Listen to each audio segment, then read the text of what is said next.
ప్రపంచవ్యాప్తంగా ఎంత carbon dioxide ఎక్కడి నుంచి రిలీజ్ అవుతుంది, ఏ ఏ ఇండస్ట్రీస్ నుంచి రిలీజ్ అవుతుంది, ఎవరెవరు ఎంత రిలీజ్ చేస్తున్నారు, ఎవరెవరు ఎంత అబ్జార్బ్ చేస్తున్నారు, ఎంత స్టోర్ చేస్తున్నారు, ఎక్కడ ఏఫారెస్టేషన్ రీఫారెస్టేషన్ ప్రోగ్రాంల ద్వారా అటవీకరణ చెట్లను పెంచడం ద్వారా ఎవరెంత కార్బన్ డైఆక్సైడ్ను ఒడిసిపడుతున్నారు తీసుకుంటున్నారు, అంటే దట్ మీన్స్ భూమిలోకి సంగ్రహిస్తున్నారు లేదా అబ్జార్బ్ చేస్తున్నారు అనేది చెబుతుంది. అదే గ్లోబల్ స్టాక్ టేక్ అంటే ఆ లెక్కలు చెప్పేదాన్ని గ్లోబల్ స్టాక్ టేక్.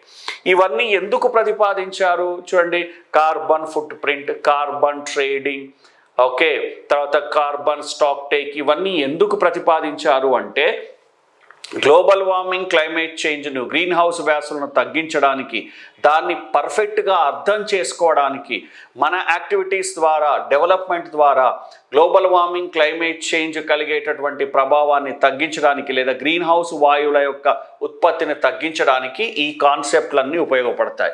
ఏంటి? Carbon footprint, carbon market, carbon stock take, geo engineering, carbon storage, carbon sequestration, ఇలా ప్రతి వాని వెనక కార్బన్ ఉంది. ఇక్కడ కార్బన్ అంటే ఏంటండి? Carbon dioxide.